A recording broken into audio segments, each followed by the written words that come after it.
¿Cómo están todos? Bienvenidos nuevamente a nuestro proyecto Impúlsate e Investiga. El día de hoy tenemos en nuestra entrevista al doctor Marcos Flores. Doctor, un gusto tenerlo con nosotros. Por favor, coméntenos sobre usted. Muchas gracias, María Laura. Gracias por la invitación. Bueno, mi nombre es Marcos Flores. Soy académico del Departamento de Física de la Universidad de Chile. Trabajo ahí desde hace 10 años y mi carrera científica comenzó, o más bien mi trayectoria comenzó en la Universidad de Concepción, en donde obtuve mi licenciatura en física. Posteriormente hice mi doctorado en la Universidad Técnica Federico Santa María, en Valparaíso, y posterior a ello estuve trabajando en el Instituto Riquén por aproximadamente 3 años, antes de aterrizar en la Universidad de Chile.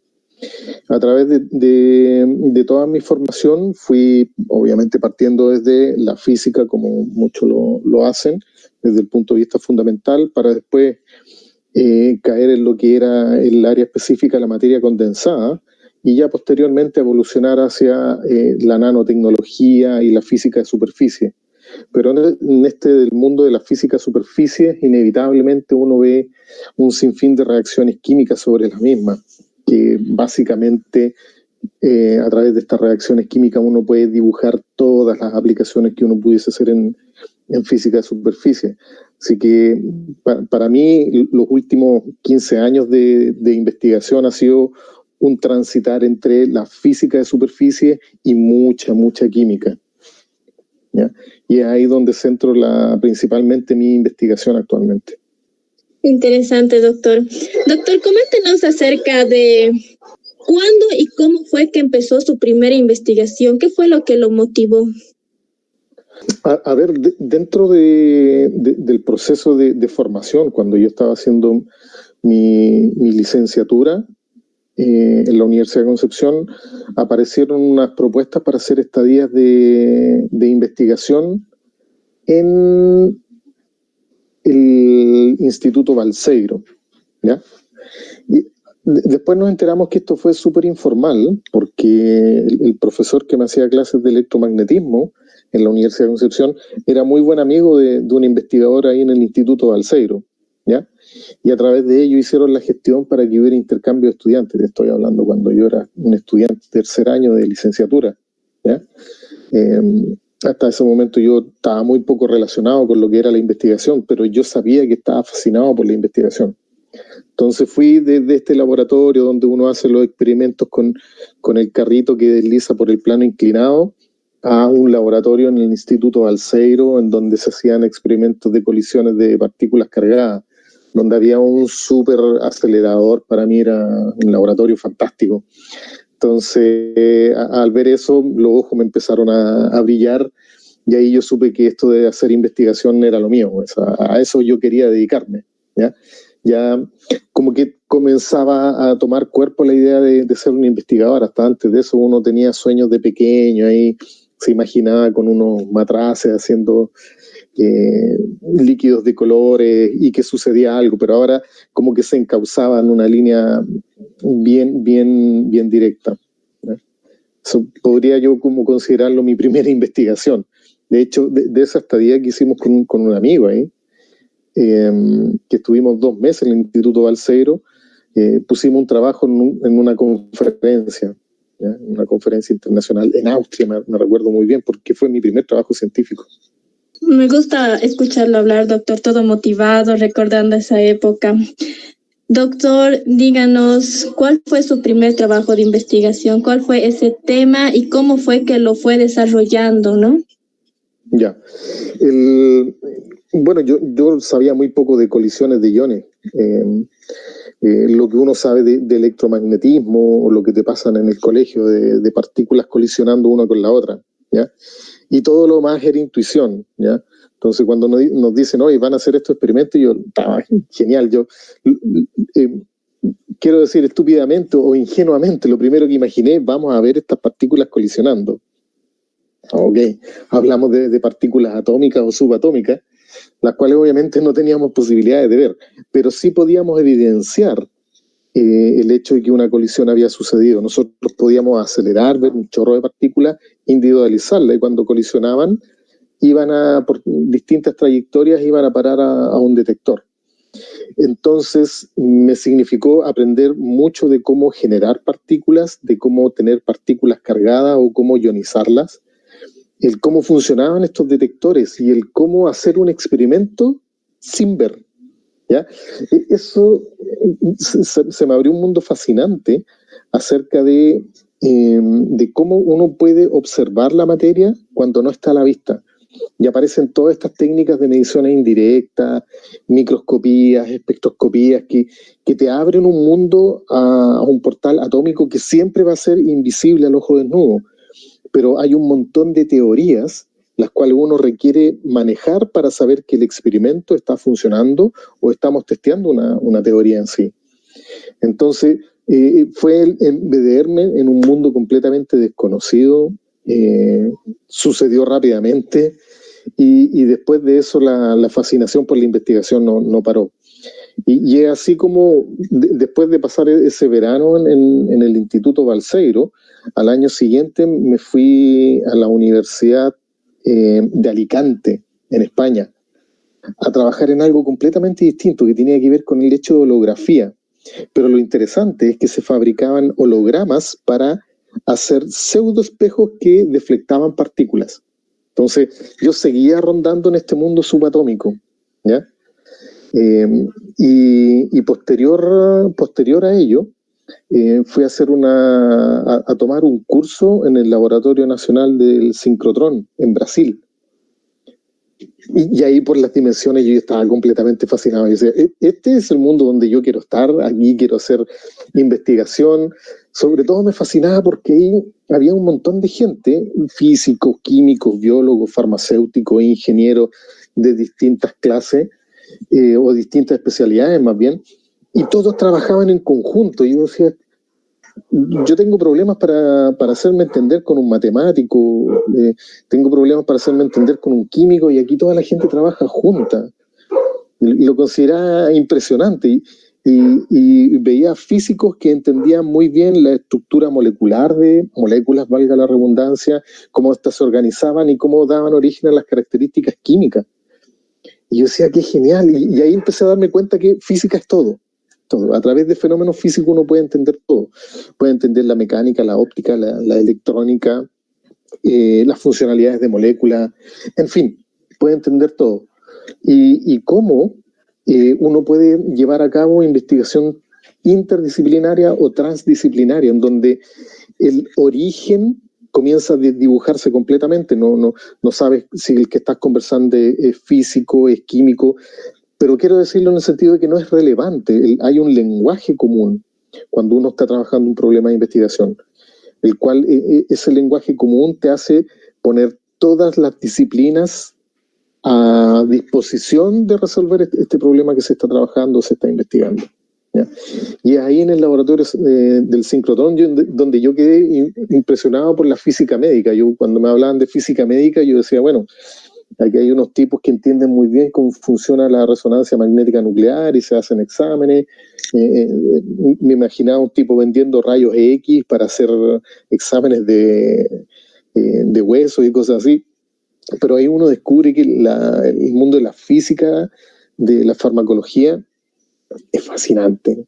La modificación de estas cadenas largas para que sean activas o sean receptores para algunas enfermedades o localización de enfermedades o tratamiento de enfermedades. Y ahí yo quedé fascinado con eso. Es un mundo que siempre me ha seducido. Todo lo que hoy día está de moda con el drug delivery y la entrega de fármacos es espectacular. No puedo menos que sentirme fascinado con ello. Como un niño. Esa es la investigación, ¿no? Es descubrir un nuevo mundo, un mundo que te apasiona, que quieres descubrir, investigar, ¿no? Eso es lo que buscamos en este proyecto, motivar a los estudiantes a que se sumerjan en ese mundo de investigación. Doctor, ¿cuáles son las mayores dificultades que un investigador enfrenta? Lo primero, realizar investigación uno debe encontrar un lugar donde realizar investigación. Y yo diría que en Sudamérica los principales lugares donde realizar investigación es la academia, es la universidad, ¿ya? No tenemos grandes centros de investigación en Sudamérica, como uno puede encontrar en América del Norte o en Europa o también en Asia, donde uno encuentra centros que son referentes. Hay industrias que realizan mucha investigación y desarrollo. Nuestra industria local está todavía en pañales en aquello. Así que lo primero es encontrar un cargo académico, ¿ya? Uno se inserta en la universidad y ahí está como, por así decirlo, la tierra fértil para desarrollar investigación. Sería como el primer desafío, insertarse en la universidad, ¿ya? Luego, la universidad contrata académicos, no contrata investigadores, les permite realizar investigación, ¿ya? Quiero decir que la universidad no financia la investigación, te provee los medios, te da un espacio, modestamente te va a proveer infraestructura, ¿ya? Pero uno debe salir a buscar los recursos para realizar investigación. De los 10 años que llevo en la Universidad de Chile, yo podría decirte que ya llevo acumulado algo así como 600, 700 mil dólares, ¿ya? De todo el tiempo que he participado en proyectos de investigación, ¿ya? Tal vez la cifra sea un poco más alta, pero es como para hacerse una idea. Hacer investigación requiere salir a capturar recursos, ¿ya? En el caso de Chile, estos recursos los provee el Estado a través de los fondos concursables, que son públicos, ¿ya? Entonces uno puede participar en estos fondos públicos, concursa con todos los académicos de distintas universidades, quienes todos quieren realizar investigación, algunos temas más relevantes que otros, ¿ya? Donde aparece sobre la mesa tu currículum y la gente te evalúa y dice, bueno, este tipo tiene un buen currículum, esta investigadora tiene un campo de investigación muy interesante y se financia, ¿ya? Entonces, hay varios, no quiero decir obstáculos, pero hay varios peldaños que uno debe ir sorteando para poder establecer una línea de investigación, ¿ya? Y luego que eso sucede, uno se enfrenta a las dificultades propias de la baja capacidad o la baja infraestructura que tenemos en toda Sudamérica, ¿ya? Porque si uno quiere realizar investigación de frontera, de verdad que tiene que tener acceso a laboratorios sofisticados. De verdad que uno tiene que, si es teórico o hace simulaciones computacionales, uno debe de tener acceso a centros de cómputo de alto poder, ¿ya? Y de estos no hay muchos en Sudamérica. Hay una supercomputadora en Brasil, hay una aquí en Santiago y hay otra en Argentina. Y no hay mucho más, ¿ya? Y laboratorios pequeños hay diseminados por todas partes, pero hay toda infraestructura modesta. Entonces, ¿qué es lo que hace uno? Empieza a buscar partners de colaboración. Tengo colaboraciones con gente en Francia, colaboraciones con gente en México, en Estados Unidos, y conservo todavía algunas colaboraciones que alguna vez levanté en Japón, en el Instituto Riquén donde yo estuve trabajando, ¿ya? Entonces, son varias patas que hacen que uno que sea posible que uno pueda desarrollar investigación. Estar en un lugar que te brinde espacio y tiempo para hacer investigación, salir a buscar los recursos económicos y contar con infraestructura. Y uno también le puede echar mano a la infraestructura que puede disponer con los colaboradores locales, ¿ya? Que es lo que estamos haciendo al interior de la Facultad de Ciencias Físicas y Matemáticas, con los distintos departamentos que tenemos ahí y realizamos investigación en el campo de la nanotecnología, principalmente. Y hablando acerca del acceso a los centros de investigación, ¿cómo es que un estudiante de pregrado consigue ese acceso, no? Porque ahorita estamos hablando de que primero hay que conseguir una posición para poder tener acceso, ¿no? Pero si hablamos de un estudiante que está todavía en sus semestres, más o menos mitad de carrera o tal vez acabando, ¿cómo es que este estudiante puede conseguir acceso? La verdad es que en nuestro laboratorio, y yo creo que es la situación en la mayoría de los laboratorios que tenemos en la facultad, el acceso a los estudiantes es muy fácil, muy fácil, ¿ya? En el sentido de que nuestro laboratorio cuenta con varias líneas de investigación financiadas, ¿ya? Nuestros estudiantes tienen acceso a nuestro laboratorio vía cursos formales. Tenemos los cursos de física experimental, varios de ellos nosotros los desarrollamos en nuestro laboratorio, realizando experimentos de investigación. Claro, están mucho más acotados, están más supervisados, pero ellos tienen acceso al equipamiento que nosotros tenemos para realizar investigación. Dígase microscopías, espectroscopías y otro tipo de técnicas de caracterización, ¿ya?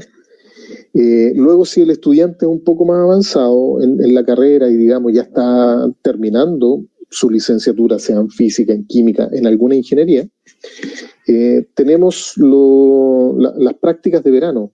Todos los veranos nosotros en el departamento de física realizamos prácticas de verano, ¿ya? Durante todo el mes de enero. Por la situación de pandemia, como para todos es conocido, este año no se van a realizar, ¿ya?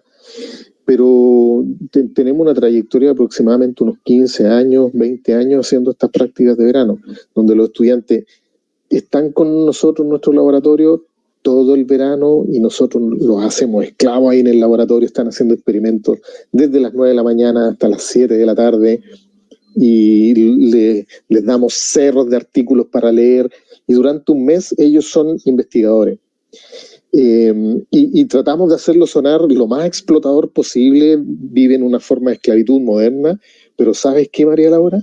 Se van felices contagiados con este ambiente de que se van con ese sabor de lo que es hacer investigación, en forma, no quiero decir primitiva, pero sí en forma básica, en el cual tú estás en un ambiente cuidado, en el cual yo te digo, lee este artículo, lee esto, mira, haz este experimento, una vez que haces el experimento, mira, estos datos tan interesantes, hay que graficarlos, hay que tabularlos, hay que observarlos, mira, estos datos escapan, mañana vas a hacer este experimento y sucede todo muy rápido, no tienen tiempo de como que de bajar de esa nube y decir, wow, esto se está poniendo un poco latero. No hay tiempo para aquello. Es todo estar encima de la ola, hay mucho vértigo y al final de ese mes ellos tienen que presentar todos sus resultados para toda la comunidad científica ahí, ¿ya? En formato de póster. Y aunque la situación los asusta muchas veces, igual es fascinante porque uno presenta los resultados, son mis resultados, yo los hice, yo estuve trabajando un mes para esto y esto es mi resultado y se lo presento a la gente, yo lo hago mío, es mi investigación y conversas con la gente, conversas con los otros estudiantes que también estuvieron en prácticas de verano, en otros tópicos, en otros laboratorios y se genera ahí un mundo muy interesante, ¿ya? Y por supuesto, si eres un estudiante de posgrado, está cordialmente invitado a hacer la tesis en nuestro laboratorio, ¿ya? Tenemos varias líneas de investigación en lo que es física de superficie, desarrollo de nanoestructura, modificación de películas delgadas, ultra delgadas, en aplicaciones para inhibir corrosión, recubrimientos inteligentes, recubrimientos activos, recubrimientos para materiales catódicos en baterías de litio, en fin. Hay un popurrí de cosas para hacer, ¿ya? Sea esto para estudiantes de ingeniería, estudiantes de magíster, estudiantes del doctorado, en fin. Todos y todas son bienvenidos a realizar investigación en nuestro laboratorio. Me alegra escuchar eso, doctor. Es muy importante empezar a fomentar, ¿no? Que nazca esto de cada estudiante desde que están en el pregrado, porque alguna vez escuché una charla en la que preguntaban, ¿no? Así a las personas cuál es la etapa en la que un estudiante debería empezar a realizar investigación. Algunos decían desde pregrado, ¿no? Otros decían no, desde posgrado. Primero que el estudiante tenga conocimiento y luego que recién se sumerja en la investigación a partir de su posgrado, ¿no? Pero todos tenemos diferentes puntos de vista y yo igual creo de que una persona empieza su investigación desde que es niño, ¿no? Desde que se empieza a interesar en algo y empieza a leer acerca de eso y trata de cambiar algo. Yo estoy completamente de acuerdo con eso, María Luisa. Laura, disculpa. No te preocupes. De hecho, a ver, diste en un punto que yo creo que motivacionalmente es el más importante. En el momento en que en ti despierta la curiosidad, tú deberías brindarle la herramienta a ese niño, a esa niña, para que no detuviera esa curiosidad. No toda la investigación desemboca en que vamos a poner un hombre en la luna, en que vamos a encontrar la cura del cáncer. Estamos hablando de ese elemento simple que es la curiosidad. Yo quiero saber que este dispositivo, porque le aprieto el botón y enciende la pantalla. Si uno es curioso, lo destapa y ve que ese botón conecta con el switch de encendido. Y eso para mí es satisfacer mi curiosidad. Y va en la medida que voy teniendo formación científica más formal, esa curiosidad se va encauzando en el hecho de ir desarrollando investigación que produzca empujar el conocimiento, empujar lo que uno sabe en la frontera del conocimiento. Pero cuando yo era pequeño, esta era mi frontera del conocimiento, yo no sabía más que esto. Así que, como tú bien dices, yo creo que eso hay que estimularlo desde pequeño. Desde que surge, toma. Desde que quieres poner los palitos así juntos, cuando eres pequeño, dale más palitos, dale palitos con distintas figuras y que explore el mundo. Ya habrá tiempo de decidir, no, esto nunca me gustó, sabes que me gustaban los palitos de colores, pero después me descubrí que lo mío es la fotografía. Perfecto, lo descubriste. Pero no matar tempranamente la curiosidad de los niños y las niñas. Ojalá en los colegios siempre hubieran ramos que sean intuitivos, haya espacio dedicado en los cursos de ciencias básicas, sea cual sea el nombre que uno le ponga, ¿ya? Para que los niños vayan descubriendo el mundo, ese viejo y querido experimento donde los niños ponen la semilla en el algodón y a los días brota, y la otra semilla que está en oscuridad no brota. Y ir explorando la curiosidad de los niños es muy relevante, sobre todo si es a temprana edad. Estoy totalmente de acuerdo, doctor. Coméntenos acerca de los avances tecnológicos que usted ha notado a lo largo de su trayectoria académica. ¿Qué fue eso que usted no tuvo antes y ahora está ahí, ¿no? Y le hubiera facilitado la vida si se hubiera inventado, si hubiera estado cuando usted fue un estudiante o cuando empezó su primera investigación? Es bien amplia la pregunta. O sea, acabo de sostener en mi mano algo que yo no tenía cuando yo era estudiante. Es un dispositivo fascinante, ¿eh? Es increíble como un sinnúmero de aplicaciones ha sido puesta aquí, ¿ya? Aplicaciones que nos abren puertas a distintos mundos. El primero que uno puede manosear, la internet. Cuando yo era estudiante había internet, sí, ciertamente había internet, pero no habían herramientas o motores de búsqueda tan sofisticados como lo hay hoy en día. Lo que hoy día siempre le digo a mis estudiantes, no puedes no saber. Me dicen, pero profesor, ¿no? La constante de no sé qué, no la sé. No puedes no saber cuando tienes esto en la mano. ¿Ya? No puedes no saber. No sé cómo se saluda en Swahili, no puedes no saber cómo se saluda en Swahili. Yo googleo eso inmediatamente y sé cómo se saludan en Swahili, ¿ya? Entonces estamos en una época en la cual el decir no sé no está permitido, ¿ya? Es un arma de doble filo. Antes uno tenía que sumergirse en esto. De hecho, uno tiene que filtrar qué es la información que tiene que tomar. Ciertamente eso hace que el mundo se torne vertiginoso, ¿ya? Se produce avance científico mucho más rápido, así que una herramienta que si yo lo hubiese vivido en mi época de pregrado, creo que me hubiese movido mucho más rápido, es decir, no hubiese estado en el negocio de la esquina imprimiendo la revista con el artículo que yo quería leer y rogándole al profesor que me prestara la revista, si es que había, y era una revista antigua, o sea, estoy hablando cuando yo estaba ahí en el año 2000, esa revista había llegado hace unos días atrás y era del año 93, entonces tampoco teníamos acceso a información muy fresca, ¿ya? Eso ciertamente es una desventaja horrible. El hecho de estar tan retrasado en la información es una desventaja, ¿ya? El resto de las cosas que yo considero que hubiesen sido importantes para mí para hacer investigación tienen que ver con el hecho del acceso a infraestructura de investigación, laboratorio altamente sofisticado. Laboratorios sofisticados han existido siempre. Lo que pasa es que, como te lo mencionaba hace un rato atrás, estos laboratorios hay que construirlos y hay que salir a buscar los recursos para construirlos. Si yo hubiese tenido acceso a los laboratorios que yo hoy día tengo montados en mi laboratorio, valga la redundancia, ¿ya? O las técnicas experimentales que hoy día ahí tengo, de seguro mi investigación cuando yo era estudiante pregrado hubiese sido mucho más rica, ¿ya? Y creo que nos podrían dar aquí medianoche dándote un montón de ejemplos, pero me voy a quedar con esos dos, con el acceso a la información y el acceso a la infraestructura. Es cierto que hoy en día tenemos más facilidades para realizar investigación, ¿no? Y también es cierto de que la gente tiene que saber aprovecharlo, ¿no? Eso es muy importante. Sí. Doctor, ¿cuáles son los impactos de la investigación en el campo laboral? En el campo laboral, ¿a qué te refieres en específico?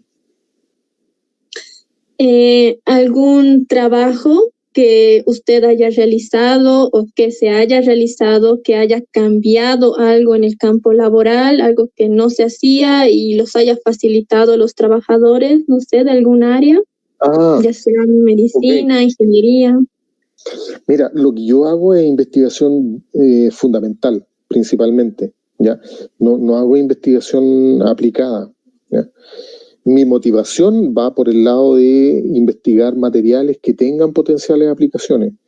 Pero, a ver, seamos claros, yo en mi laboratorio no hago desarrollo de dispositivos, no hago, no trabajo con virus o cosas así, pero yo trabajo con materiales que tienen potenciales aplicaciones para dispositivos ópticos o electrónicos. Yo trabajo con funcionalización de superficie que sean biocidas, o sea, antivirales. Dígase el caso del cobre, ahora que está de moda, ¿ya? Esto de tener estudios de superficies activas que sean antivirales, con esto del COVID, ¿ya? Yo trabajo en ese tipo de cosas desde el punto de la motivación, pero de que tú me digas dónde están las superficies que yo he diseñado para que esto sea posible, o sea, qué escritorios están adornando esa superficie, no, ninguno. Espero que hayan ingenieros que hayan tomado mi investigación y la estén aplicando en esos campos, muy sinceramente, ¿ya? Pero yo no he hecho aquello.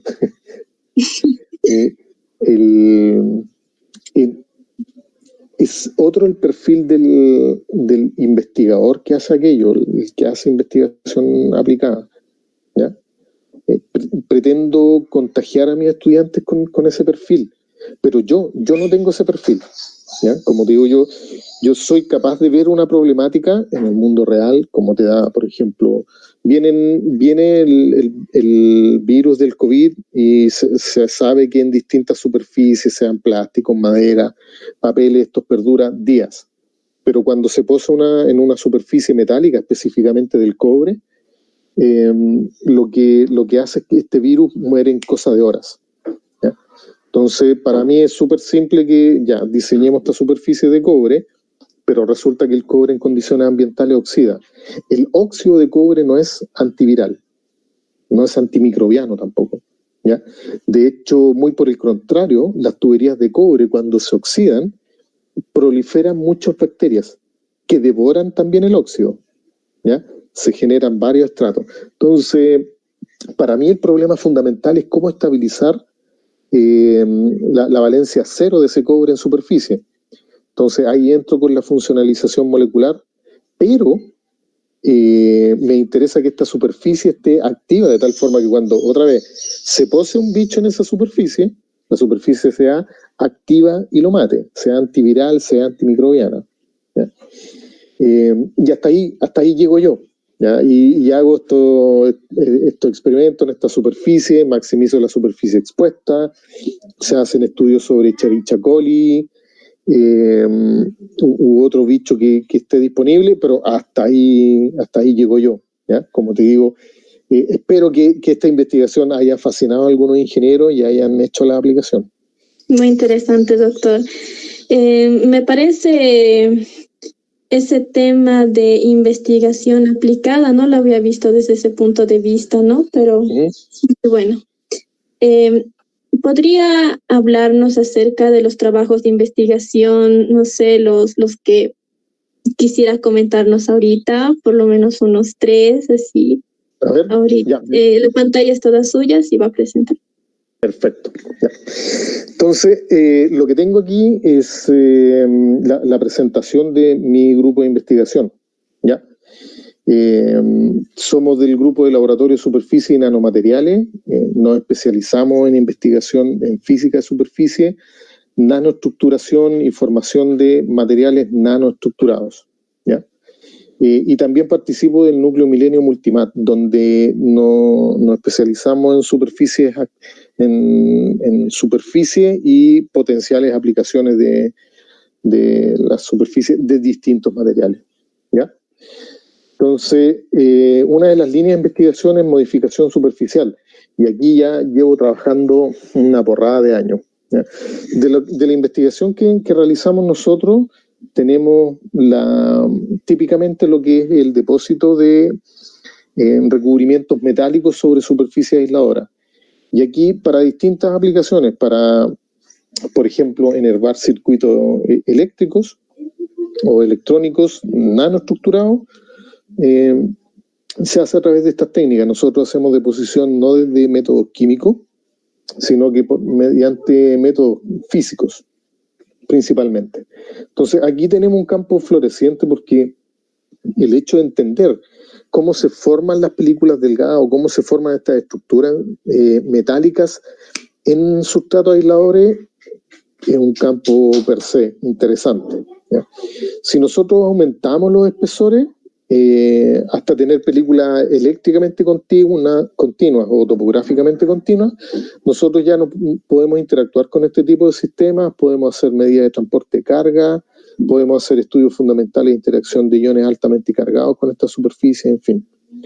Y después podemos inducir decorados bastante interesantes, como lo son, mediante tratamiento térmico, podemos hacer nosotros lo que se llama la inducción de nanoestructuras o partículas en superficie, ¿ya?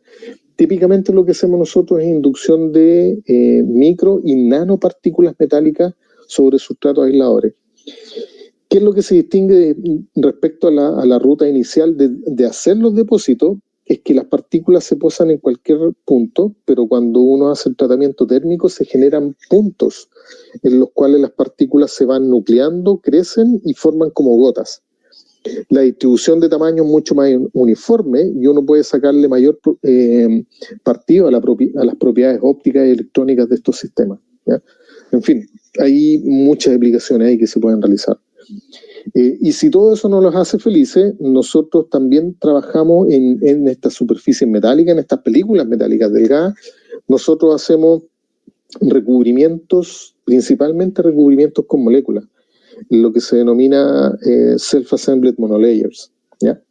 Entonces, para la conformación de estas moléculas en superficie, nosotros podemos, a través de distintas metodologías, ir induciendo este decorado sobre la superficie, poniendo moléculas en superficie, ¿ya? Uno puede buscar la funcionalidad de estas moléculas en la superficie, depende de lo que uno quiera hacer. Puede ser un recubrimiento activo, puede ser un recubrimiento inerte, puede ser una funcionalización que inhiba la corrosión, que sea activa o afín a algún tipo de molécula para ir construyendo lo que se denominaría, por ejemplo, un sensor de CO2, o también se puede hacer un catalizador a través de esta metodología, ¿ya?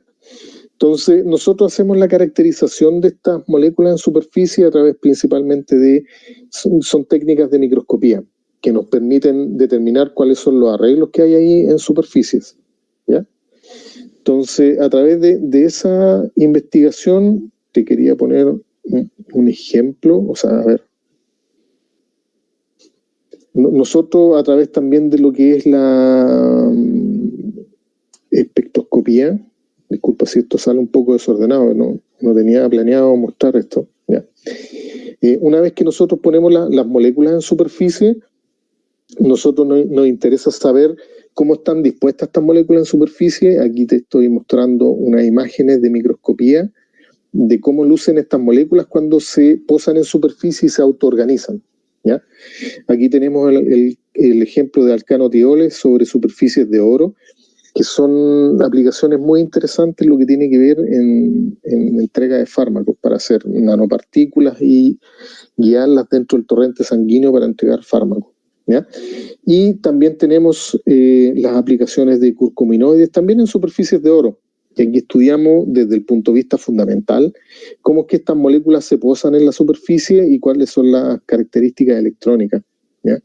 Y vemos cómo la superficie que tiene una característica electrónica o tiene sus estados de superficie bien definidos, son deformados, pero deformados muy entre comillas. Más bien uno puede sintonizar las propiedades o los estados de superficie que hay disponibles en la superficie, ¿ya? Para distintas aplicaciones. Y aquí un par de aplicaciones bien bonitas. Tenemos esta molécula GABA, ¿ya? Que es un amino benzoico, la cual nosotros los ponemos sobre superficies de aluminio, y nos interesa poner estas moléculas porque sería un buen linker, ¿ya? Para hacer entre la superficie metálica con una delgada capa de óxido y un polímero que sea protector de esta superficie metálica, ¿ya? El problema que enfrenta hoy en día esta superficie metálica es que no resisten la oxidación, o se forman capas de óxido no deseadas, más bien, ¿ya? En el caso del aluminio. Pero esto se puede resolver con un film polimérico. ¿Cuál es el problema? Es que este film polimérico tiene muy baja adhesión con la película metálica, ¿ya? De hecho, uno lo puede delaminar fácilmente, incluso con la mano, ¿ya? No es necesario incluso ningún ambiente hostil para que eso suceda. Pero entonces hay que resolver el problema de cómo tener una buena adhesión entre la superficie metálica y la capa polimérica. Y esto nosotros lo resolvimos a través de introducir estas moléculas que tienen muy buena adhesión con la superficie metálica, y a través de la cabeza de la molécula, el NH2, podemos establecer un buen enlace con los polímeros, ¿ya? De tal forma de proteger esta superficie. Y hablando de proteger superficie, un ejemplo interesante es cómo funcionalizarla. Utilizamos una molécula bien similar, ¿ya? Cómo funcionalizar estas superficies de cobre para inhibir la corrosión, ¿ya? Aquí un par de ejemplos interesantes, ¿ya? Y una vez que nosotros funcionalizamos esa superficie de cobre, también nos interesa saber cómo es la formación de la capa de óxido y también cómo es la conducción eléctrica a través de esa película delgada. De hecho, nosotros hicimos un estudio re interesante de cómo es el transporte de carga a través de estas películas de cobre cuando están recubiertas con estas moléculas, ¿ya? Que fue el trabajo de tesis de Belén, una estudiante de magíster que tuve hace un par de años en mi laboratorio, ¿ya? Entonces, otro de los campos interesantes que nosotros estamos trabajando y que tiene que ver con funcionalización de superficie, todo esto a través de moléculas. Como te lo había mencionado en algún momento atrás, al inicio de la entrevista, mi mundo ha sido un transitar entre física superficie y química. No quiero decir que en el camino yo me haya hecho un químico, ¿ya? Más bien he sido bastante hábil en el hecho de reclutar químicos para que en mi laboratorio me ayuden a desarrollar este tipo de investigación, ¿ya? Bueno, dentro del mundo de las baterías de litio tenemos los cátodos, tenemos los electrodos, tenemos el cátodo, tenemos el ánodo, y estos están conectados a través del electrolito, ¿ya? Electrolito típicamente líquido, ¿ya? La corriente iónica fluye a través del electrolito y la corriente electrónica fluye por fuera de la batería. ya sea cargando la batería o descargándose la batería, haciendo funcionar un dispositivo, que es básicamente como funcionan casi todos los dispositivos que utilizan batería hoy en día, ¿ya? Pero tenemos un problema aquí bien interesante, que es cuando se establece por primera vez la corriente en la batería, cuando nosotros la estamos cargando, se forma una capa electrolítica sólida, ¿ya? Esta capa es necesaria para el funcionamiento de la batería, de hecho la hace funcionar, ¿ya? Hace que se reformule el cátodo, ¿ya? Y de esa forma funciona, pero esta misma capa electrolítica sólida también induce la degradación del cátodo, produciéndose estas fugas de corriente hacia el electrodo, ¿ya? Y finalmente muere la batería. En la industria está eso establecido como alrededor de los 500 ciclos de carga, ¿ya? De hecho, si tú te das cuenta en tu computadora, aparece etiquetado cuántas cargas más le quedan a la batería antes de que expire, ¿ya?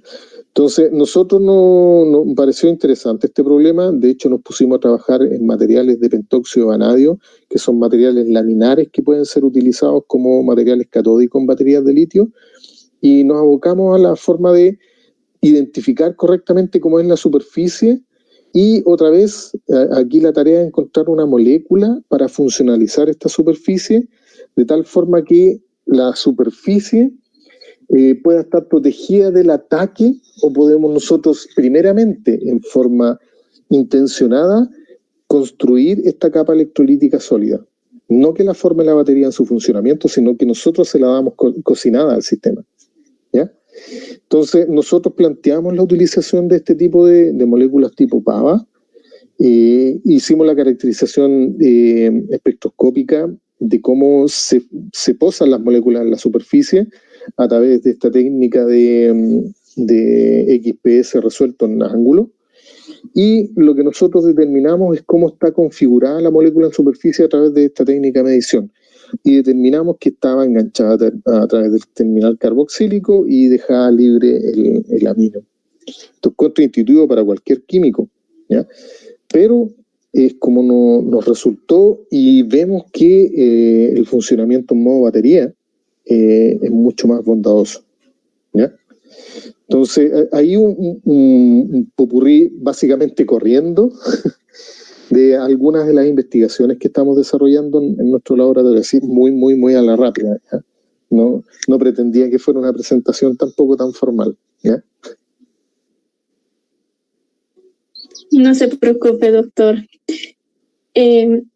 Bueno, este tema de nanotecnología es muy interesante y muy fascinante. En mi universidad no se toca mucho ese tema. Y me parece muy importante, ¿no?, para el avance de la tecnología y las infraestructuras. Como última pregunta, tenemos, ¿cómo usted motivaría a los estudiantes a realizar investigación? Eso es muy fácil. ¿Cómo motivarlos? Porque hay problemas realmente relevantes que resolver, ¿ya? Es básicamente que uno salga a su comunidad local y vas a identificar problemas que hay que resolver. Y tal vez requieren inventiva muy simple. Qué sé yo, los niños el fin de semana no tienen en qué divertirse, y uno puede inventar algunos juegos para que los niños desarrollen. Simple. Podemos escalar hacia problemáticas locales, como por ejemplo niveles de contaminación que hay en la naturaleza. Lo primero es detectar esos contaminantes. Uno puede hacer experimentos simples para hacer, por ejemplo, captura de aguas y detección de contaminantes. Uno puede medir el pH de esas aguas y determinar el nivel de acidez de ellas y poder atribuirlas a ciertos contaminantes. Después uno va refinando el encontrar qué tipo de contaminantes, va mirando aguas arriba, si hay alguna industria instalada, si hay algún sistema de producción de, por ejemplo, de hortalizas que esté devolviendo aguas contaminadas hacia el lecho del río. En fin, hay mucho desarrollo simple. Después uno lo va refinando y lo va tornando más sofisticado. El desarrollo de la industria local, el desarrollo de la academia, o sea, el hecho de tener nuevas técnicas más pedagógicas para enseñar ciencia. También son metodologías de investigación, ¿ya? Uno puede situarlas a distintos estratos. Solamente basta con que a ti te interese resolver alguna problemática. Te haces cargo de ella, te preocupas y luego te ocupas de ella. Si realmente te preocupa, ocúpate de resolverla, ¿ya? Después uno puede llegar a niveles más altos, más sofisticados, se puede vincular con la comunidad científica, uno puede ver qué han hecho los demás para resolver estos problemas y puede empujar por sobre todo la industria local, ¿ya? Yo creo que ese es un tema que es relevante en nuestro continente, el saber contagiarnos con la investigación y desarrollo, por cierto, ¿ya? Hacer ciencia por la ciencia, no sé si es, no quiero descalificarlo, ¿ya? Pero yo creo que el realizar investigación nos tiene que conducir a algún lado, empujar la frontera del conocimiento y por sobre todo resolver problemas locales.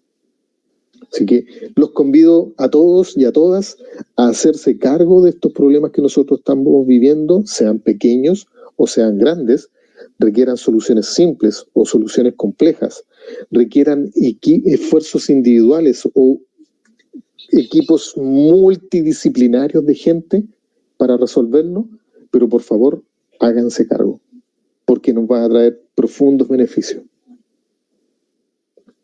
Muchas gracias por sus palabras, doctor. Bueno, con esto terminamos la entrevista del día de hoy. Un placer tenerlo con nosotros. Una vez más, gracias por su tiempo y por sus palabras, su enseñanza y esa motivación que ha brindado a los estudiantes que están viendo esto. Gracias, Laura, por la invitación y espero que nos volvamos a ver para seguir hablando de ciencia.